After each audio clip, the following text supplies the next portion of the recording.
All right. What's going on, everybody? Mike Stadler here. Carl Bethke with you. Back at you with the Obsession Podcast.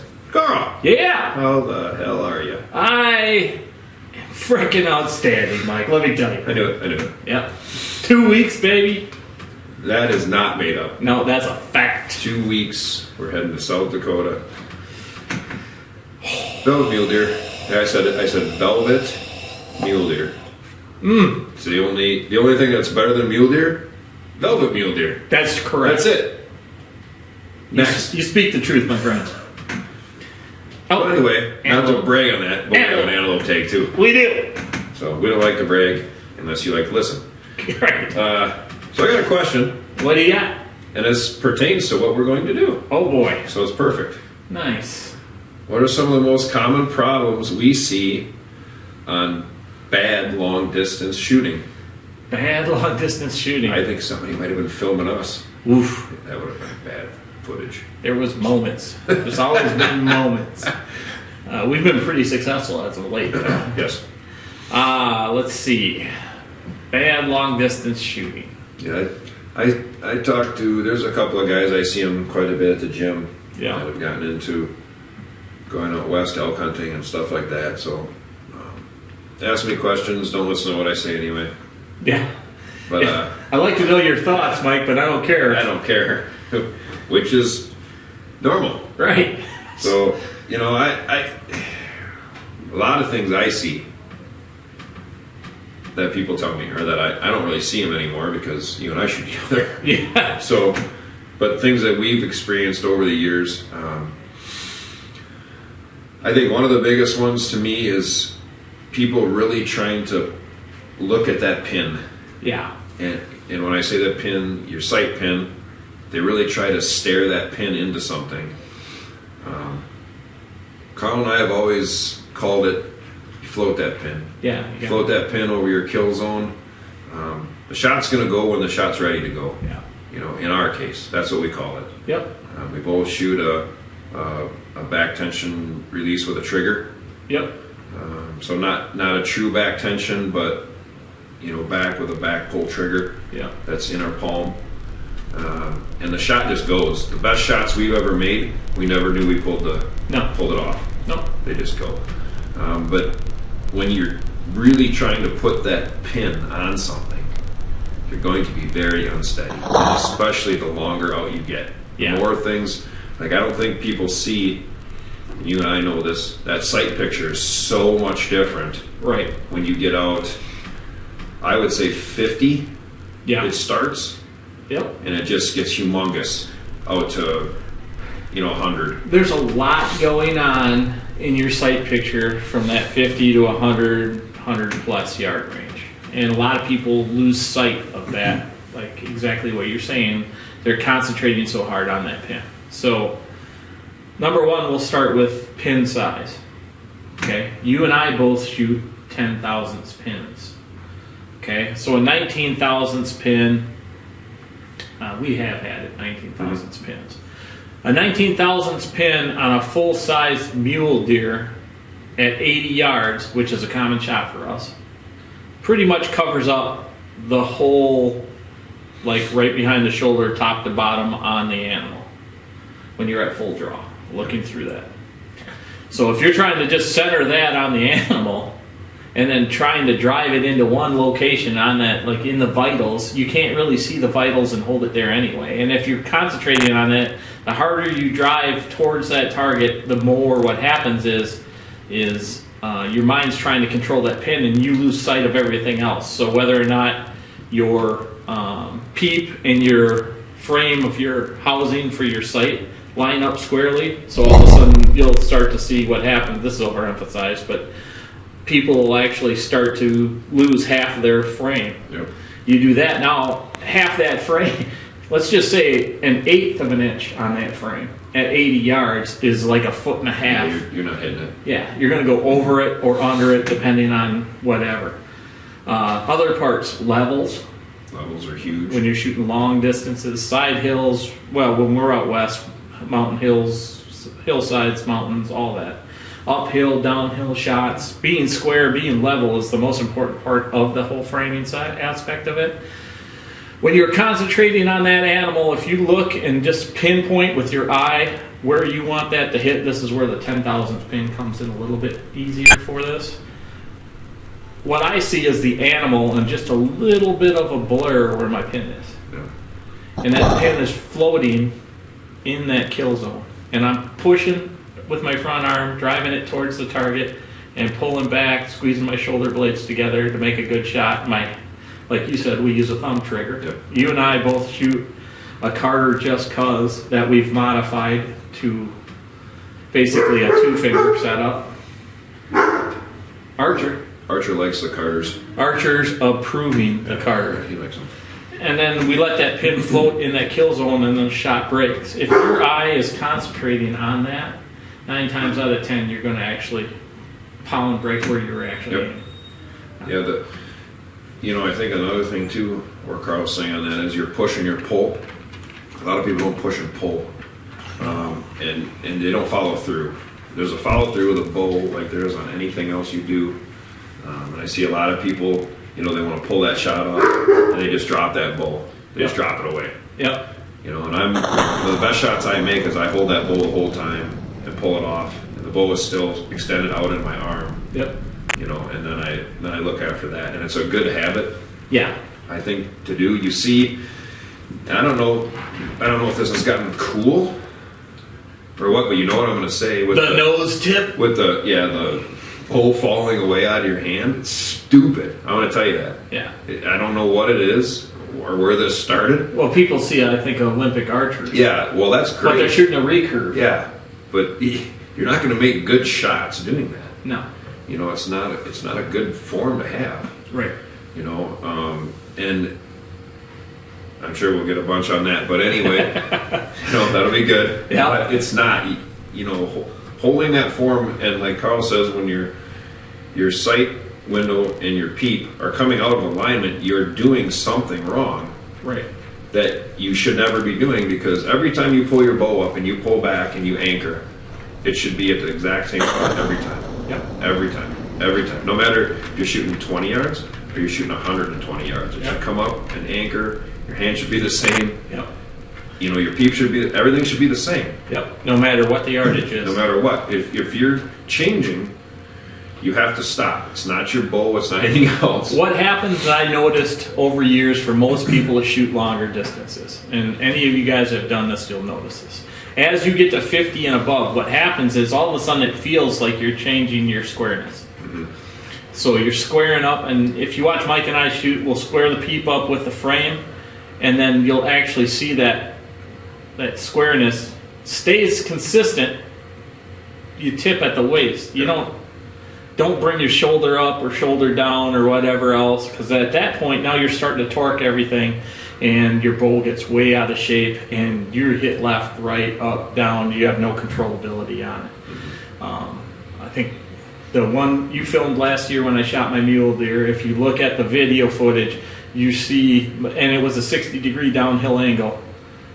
I'm bent at the waist, and my frame is square. Mm-hmm. If I took my arm and went down like this, I'd shoot over that deer every time. I just wanted to add that was great footage. For 700 yards. 700 yards away. By the way, freehand. Just wanted to tell you that. I just wanted to throw that out there, just not to get off talk, but it was great. I know a guy. Just saying. But yeah, it's a square thing, like exactly what Carl says, and it's the same thing in a tree stand, making a 30-yard shot below you. Oh yeah. You're not dropping your arms to do it. You're still tilting your whole body down to make that shot. Your bow arm, front and rear, should not be moving. No, your frame should stay square. Yes, and it's tipping at the waist. Yeah, it's always tipping at the waist, and hence a core workout.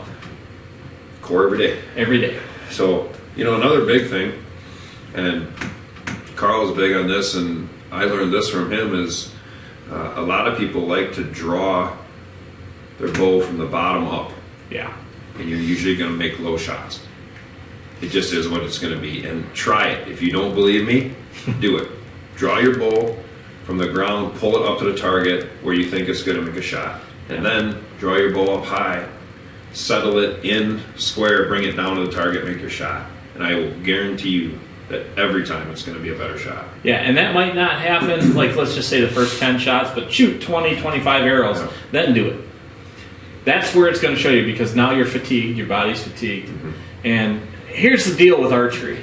For me, and I was taught this by somebody a long, long time ago, a guy I've got great respect for, is when you start engaging muscle is when you start losing controllability. So if I go to full draw, my bow's below here, and I go like this and bring my arm up, and I'm engaging this muscle right here, my frame is iffy at that point. Where if I square up just above the target, lock everything into place, and then come down to it, I will stay on the target, and it won't drop below it. If your bow is set up properly, too, that's the other part of things, too. There's a lot of equipment things. You guys watch Mike and I shoot a lot of weight on V-bars on our bows, and everybody's like, well, you don't need all that stuff for shooting whitetails, or I don't even know why you guys carry that stuff, because our bows are like 9 and 10 pounds, you know, and people don't understand that. Well, it's that way for a reason. It's weighted that direction and makes everything easier. If I can't carry 10 pounds, then there's something wrong with me anyway. That's trouble. That's trouble. But that'll help you shoot better also with having a bow that's set up correctly. But you know, another thing is that weight that Carl was talking about, making longer shots. You know, the weight just makes your bow stable. Yeah. And wind is free and all that. Yeah, wind is free, and there's a lot of it. Yeah. The weights, you know, the back bars, the front bars aren't for looks on our bow. Every one of them is weighted, both sides on the back and the front. It is weighted for us to run our Tacticams off the front, which we shoot our Tacticams on all the time. Yep. They never come off the bow. Indoor league, outdoor, everything. Part of our weight system, so we have that figured in. Yep. It's a huge deal. If you've never been out west and you start shooting those long shots, a small wind out there, once you get your bow out in front of you, is going to blow you around. Yep. So the more you got to help stabilize that helps, which is why we run those weights. And we learned that years ago. We made a lot of our own stuff, ran our own weights for a long time, and then have just progressed from there. But we can actually, the other part of things too, so now, you know, we're talking bow at that point. Don't shoot a poundage you can't handle, number one. Cold or hot, you know. If you're struggling with 70-pound bows in the heat, you sure the heck don't want to do it when it's 35 below zero and we're in North Dakota. Big issue. 50-pound bow will go through a mule deer. Oh yeah, easy. Or an antelope or an elk. Yeah. I mean, you're making shot placement is everything. Yep. You know, see, you're not, you know, not to get into the kinetic energy thing. Yeah. But the gains are not massive. They're minimal at best. Poundage, you know. Yeah. We don't even want to get into the talk of that stuff. That has nothing to do with it. So do something you can do easier. It's a lot easier if you can pull a 50-pound bow back and you can make better shots and have your bow set at 50 pounds. A really good friend of mine, my best friend, says, control what you can control. I know that guy. That's correct. And control what you can control. Control what you can control. And your poundage is one of them things that you can control. Don't shoot 70 pounds because everybody and their brother tells you got to shoot 70-pound bow when you're out west because you're going to be shooting 70, 80 yards. Well, poundage is minimal speed, energy, all that crap. Yeah. Okay, arrows. We'll bring this part up. I'm not going to get into kinetic energy. I'm not going to get into any of that. An arrow that is quiet out of your bow will be far more successful, even if it's slower, because it's quiet. So play with your arrow combinations. Don't shoot a really, really light arrow to go really, really fast when your string goes snap. Yeah. You don't want your bow loud. You want your bow as quiet as possible. That's the other thing you notice about our bows and how we set things up. Arrow-wise, we shoot a 4-vein configuration. Reason we shoot 4, number 1, we use fixed blade broadheads. Yes. Number 2, fixed blade broadheads are the best broadhead out there. Just throwing it out. Anyway, number 2 is we found that downrange you have more controllability. Out with the 3-vein configuration, that 70 to 75 yard range with our arrows, we are starting, and we've got a large forward to center, which is almost 17%, just so you're aware. We're starting to lose a little bit of controllability just because I think the fixed blade broadhead was, as it was slowing down, was starting to take over. Certainly, yeah. So we went to 4 vanes. As far as we know, it's all of our testing, which is we've been shooting the same configuration now for 7-8 years at least. Quite some time. He's going down. We're good out to 120. We hold 3-inch group at 100 yards. He's going down. He went down. It's just a really good setup all the way around. That being said, faith in your equipment helps you make better shots all the way out. Yeah. I mean, we shot a couple weeks ago, and both of us were shooting not good. No. You know, it isn't our bow. No. We knew we were just overthinking things, even though we've done it a million times. So don't think if you get good at it, you're just always going to be good at it. No. Yeah, do not assume, because we're shooting our leagues, a long shot in our league was, 35 yards? Yeah, it's nothing. Yeah. And then every night when we would walk off the course, we would bunkers that were out a long ways, and we would judge the yardage and take, between 60 and 100 yard shot. Yeah. And just check in our equipment, make sure the left and rights are good and all of that. If we misjudge the yardage, well, that's easy to see. We're guessing on a 70-yard target, and we're shooting, and our left and right is perfect, and it's 6 or 8 inches low. I'm like, that's a great shot. Yep. Because we're doing that without a rangefinder. Right. So right there it tells you, ain't your bow. Right. And those are just making a shot. It's just pulling up, making a shot. Yeah. And the biggest thing is repetitive. Yeah, your form is what's going to save you at long yardages. It's very important. You have to have perfect form for long yardage shots. It's that dang simple. Yes. So everything that can go wrong is amplified 10 times. Oh yeah. I'll say even 40 yards. Oh yeah. Yeah. There's plenty of aspects we can get into to talk about practice and all of that, but in general, that's what we do. Firm believers in the 10,000ths pin for longer yardages, just because it doesn't cover up the whole vital of the animal. If you are shooting 19 and you're comfortable with that frame and how that looks at longer yardages, you have to be able to concentrate on the animal, and you'll notice if you're concentrating on the animal and not specifically on that pin, that you'll get a haze in the pin and see the whole animal. Especially, I would also recommend this: shoot with both eyes open. I am not a firm believer in one eye closed, even though you'll see it every now and then. If you open up both eyes, you get that frame of the whole animal, and your pin hazes to just the kill zone. At least that's how it works for me. And then you just let that pin float in that position and push and pull until that shot breaks. 9 times out of 10, you'll be right in that. I close both my eyes. Do you? When I shoot, yeah. How's it work for you? It's been pretty good. Yeah. Well, yeah, you seem to be pretty effective. I think they're closed. Yeah, there are those moments. I'll add just one quick thing too, and I changed this probably 3 or 4 years ago, was my peep size. Yeah. I went to a smaller peep, which, yes, I know the light and low light, it's not as much, but now my peep and my sight are the same size when I line them up. So my peep is not bigger than my sight window where my sight pin is. I don't want to see around it. I just want to see through the sun. If you guys have paid attention in the archery industry, there was a company and they make what they call the IQ sight. Okay, the IQ sight is not any different than matching your peep sight to your frame on your scope.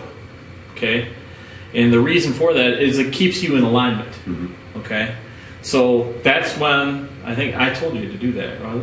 Go to the 3/16. Yep. So we both hunt with a 3/16 sight, peep, which isn't small, but it's not big. With a 3/16 peep, it frames up real well with our scope frame. So now, if those are centered, just like this, where you can see through both, you know that your form is square, you know the bow is square. You hit your level, look at your level, and you look at your level one time, guys. Yeah. Don't fixate on your level. Don't fixate on your pin. Look at your level one time. Aim the thing. Aim the pin. Hold the pin where you want it to go. Squeeze, squeeze, squeeze, squeeze. Shot breaks. If you're taking, what happens is people make mistakes. They go to full draw and they're sitting there for 20 seconds. But you got to let it down, or don't push the shot. I mean, if the animal's staring at you, But I mean, I have a hard time. I won't shoot If I don't usually shoot in that 10 to 15 second range, I usually don't shoot. I'll let it down, see what happens. You gotta know when to shoot and when not to shoot too. Shooting long distances, you know. It's like Kenny Rogers said, you gotta know when to hold them. When to fold them. Know when to walk away, Carl. You gotta know when to walk away, Mike. That's true. But that's kind of how we look at things. I think that covers the long distance shooting. You know, you gotta practice a lot. Making sure your form is square, making sure your bow is good. Have confidence in your bow. If you, for any reason, aren't confident of your bow, you need to work harder on it or have somebody help you with it so you are confident. You should never draw your bow back and think, oh, there's a chance I can miss. You ever think that? No. That's right. I think people are probably wondering, who the hell's Kenny Rogers? I don't know. If you, okay. Anyway, moving on. We appreciate you guys watching. If you get a chance, remember to subscribe. Hit the Reaper in the lower right-hand corner. We appreciate that. If you want to listen to the podcast, hit us up at Google, iHeart, Apple, RSS, Amazon, YouTube, Spotify. Yeah, bud. We're everywhere, baby. Yeah. Everyday guys trying to help everyday hunters, people. Like and subscribe. We really appreciate it. We got some stuff coming up we're going to give away if we get to 5,000 subscribers. So check it out. Get in there. Like it. Radio podcast. If you guys got any questions or anything you'd like us to answer or anything you'd like to talk about, we're more than willing to have a discussion with everybody. And if you guys get a chance to subscribe to the YouTube channel, we sure would appreciate that. If you're not happy with this, you can't be happy. That's all I'm going to say. But I'm going to call Carl too, and Phil's here behind the camera, and I got my wife here, and we're going to get him out of here and take some pictures.